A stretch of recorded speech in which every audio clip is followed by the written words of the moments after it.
চলতি বছরের মে মাসে ঘোষণা এসেছিল শারজার মেয়ে আমিরার সঙ্গে বিয়ের পিঁড়িতে বসবেন সালমান খান ভক্ত তথা বিগ বস তারকা আব্দু রজিক।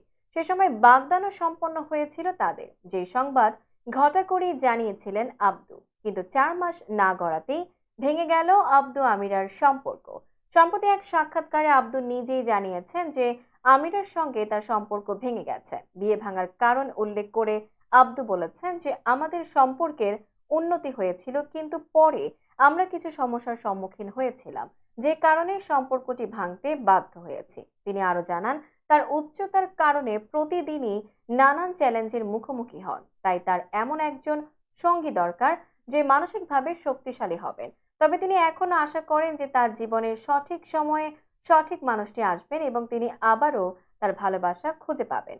এর আগে গত 7 জুলাই বিয়ের পিঁড়িতে বসার কথা ছিল 20 বছর বয়সী তাজিকিস্তানের এই সঙ্গীত শিল্পীর, কিন্তু 6 জুলাই দুবাইয়ের কোকাকোলা এরেনায় অনুষ্ঠিত বক্সিং লড়াইয়ের জন্য তার বিয়ে পিছিয়ে যায়। তবে আব্দুর রজিক পরবর্তীতে তার বিয়ের নতুন কোনো তারিখ আর ঘোষণা করেননি। আব্দু তাজিকিস্তানের একজন জনপ্রিয় সঙ্গীত শিল্পী।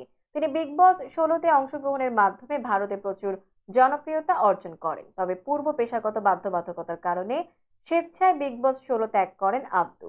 ছোটবেলা থেকেই দারিদ্র্যের মধ্য দিয়ে বড় হওয়া আব্দু সেই সময় থেকেই রিকেট রোগে আক্রান্ত, ফলে থেমে যায় তার শারীরিক বৃদ্ধি।